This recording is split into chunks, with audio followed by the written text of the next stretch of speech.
किसी को खाना खाना है तो खाओ, गेम खेलना है तो खेलो, कोई किसी को नहीं रोकता, क्योंकि बॉस खुद 10 बजे ऑफिस आता है। रिसेप्शन पर बैठी पूजा नीचे की सीसीटीवी पर नजर रखती है। जैसे ही उसे बॉस की गाड़ी दिखाई देती है, वह तुरंत सबको इशारा कर देती है। बॉस आ भी जाए तो बस कुछ मिनट काम करने का नाटक करना पड़ता है। जैसे ही वह अपने केबिन में चला जाता है, सब फिर आराम से काम चोरी शुरू कर देते हैं। कंपनी की तरफ से फ्री मिल्क टी और डेजर्ट भी मिलता है। अगर ऑफिस में बैठकर बोर हो जाओ तो साथियों के साथ नीचे नाश्ता करने भी जा सकते हो। मतलब सुबह का पूरा वक्त आराम से निकल जाता है और सैलरी भी मिलती रहती है। हालांकि कंपनी का एक नियम काफी सख्त है, शाम 5 बजे के बाद कोई भी ऑफिस में नहीं रुक सकता। यहाँ ओवर टाइम करने की बिल्कुल इजाजत नहीं है। अगर किसी कर्मचारी की तबीयत खराब हो जाए और उसके पास मेडिकल प्रूफ हो तो बॉस खुद अपनी जेब से पैसे देकर उसका इलाज करवाता है और उसे छुट्टी भी दे देता है। तो बताओ, क्या तुम ऐसी कंपनी में काम करना चाहोगे और ऐसे बॉस के लिए काम करना पसंद करोगे? लेकिन अभी फैसला मत करना, पहले इस फिल्म की कहानी देख लो, क्योंकि कर्मचारियों का इतना ख्याल रखने वाला यही बॉस एक दिन ऑफिस के टॉयलेट में मरा हुआ मिलता है। हैरानी की बात यह थी कि वहाँ किसी तरह की लड़ाई के निशान नहीं थे। पहली नजर में तो यही लग रहा था कि उसकी मौत एक हादसा है, लेकिन जैसे जैसे जांच आगे बढ़ी, एक ऐसा सच सामने आया जिसे जानकर हर कोई हैरान रह गया। और सबसे ज्यादा चौंकाने वाली बात तो ये थी कि जब पुलिस को कातिल का पता चल गया, तब केस संभाल रहे पुलिस वाले ने ही इस सच को छिपाने का फैसला कर लिया। आखिर ऐसा क्यों हुआ? चलिए कहानी की शुरुआत से देखते हैं। ये कहानी है कुछ आम कर्मचारियों की, जिनकी जिंदगी रोज एक जैसी होती है। सुबह उठते ही सब जल्दी जल्दी तैयार होते हैं। कोई नहाने में लगा है तो कोई मेकअप करने में, और कुछ लोग तो रास्ते में ही नाश्ता कर लेते हैं, क्योंकि घर से निकलते समय खाने का वक्त ही नहीं मिलता। ऑफिस पहुंचते ही सबसे पहले सब कार्ड पंच करते हैं। लेकिन ये मत समझना कि इतनी सुबह ऑफिस आकर ये लोग काम में जुट जाते हैं, बिल्कुल नहीं। एक अच्छे कर्मचारी का पहला काम होता है ऑफिस में बैठकर आराम करना, क्योंकि उस वक्त बॉस अभी ऑफिस आया ही नहीं होता। कोई गेम खेल रहा है, कोई खाना खा रहा है, कोई बातें कर रहा है, और कुछ लोग तो अभी रास्ते में ही है। ऐसे ही देखते देखते 10 बज जाते हैं। मतलब सुबह के ये कुछ घंटे बिना कुछ किए ही निकल जाते हैं। 10 बजे बॉस के आने का वक्त होता है और इसके लिए सब पहले से तैयार रहते हैं। रिसेप्शन पर बैठी पूजा जैसे ही सीसीटीवी में बॉस की गाड़ी देखती है,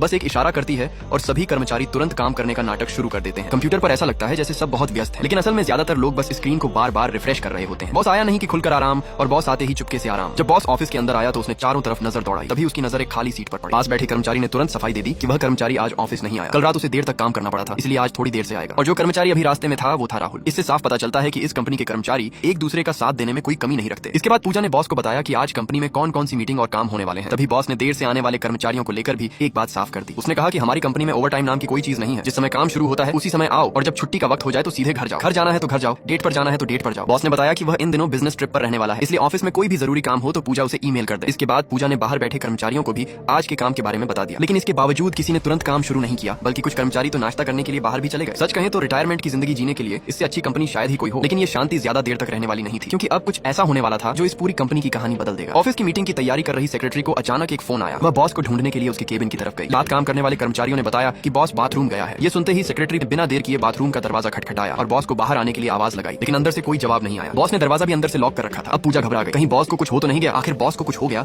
तो कर्मचारियों की सैलरी कौन देगा? उसने तुरंत बाकी कर्मचारियों से बाथरूम की स्पेयर चाबी लाने को कहा और दरवाजा खोलने की तैयारी करने लगी। जैसे ही दरवाजा खुला, अंदर का नजारा देखकर सबके होश उड़ गए। बॉस खून से लथपथ जमीन पर पड़ा था। किसी ने उसे अस्पताल ले जाने की बात कही, लेकिन पूजा ने पास जाकर देखा तो पता चला कि बॉस की पहले ही मौत हो चुकी थी। अब तक की कहानी मजेदार लग रही थी, लेकिन यहाँ से मामला सीरियस हो चुका था। अब आप भी अंदाजा लगा सकते हैं कि कातिल कौन हो सकता है, लेकिन जिन्होंने फिल्म देख रखी है वो गलती से भी स्पॉइलर मत देना। कुछ ही देर में पुलिस और फोरेंसिक टीम मौके पर पहुंच गई। इस केस की जिम्मेदारी इंस्पेक्टर संदीप को दी गई। तभी उसके फोन पर उसके सीनियर का कॉल आया। उसने संदीप को साफ कहा कि इस केस को हल्के में मत लेना और हर हाल में सच्चाई सामने लानी है, क्योंकि मरने वाला बॉस उनके डिपार्टमेंट के मंत्री का अच्छा दोस्त था। उधर फोरेंसिक टीम ने लाश की शुरुआती जांच शुरू की। जांच में पता चला कि मौत करीब 1 घंटे पहले हुई थी। बॉस के सिर पर चोट का निशान था, लेकिन शरीर पर कोई और चोट नहीं थी। उसकी पैंट पर थोड़ी सी कॉफी भी गिरी हुई थी। वहीं उसके ड्रॉर से मिली दवाइयों से पता चला कि उसे फेफड़ों की एक गंभीर बीमारी थी। ये बीमारी लंबे समय तक धूम्रपान करने या ज्यादा धूल मिट्टी और धुआं अंदर जाने की वजह से हो सकती है। इसमें सांस लेने में काफी परेशानी होती है। इन सब चीजों को देखकर फोरेंसिक टीम ने बॉस की मौत का एक अंदाजा लगाया। शायद उसकी पैंट पर कॉफी गिर गई थी, इसलिए वह उसे धोने के लिए बाथरूम गया, लेकिन वहां अचानक उसकी सांस की बीमारी बढ़ गई। वह अपना संतुलन नहीं संभाल पाया और सिर के बल जमीन पर गिर गया, जिससे उसके सिर के पीछे गंभीर चोट लगी और उसकी मौत हो। और इसी बीच पुलिस को बाथरूम के अंदर एक मुड़ा हुआ कागज भी मिला। इन सब चीजों को देखकर साफ था कि मामला सिर्फ एक हादसा नहीं था। पुलिस लाश को आगे की जांच के लिए ले गई। वहीं इंस्पेक्टर संदीप ने कंपनी के सभी कर्मचारियों को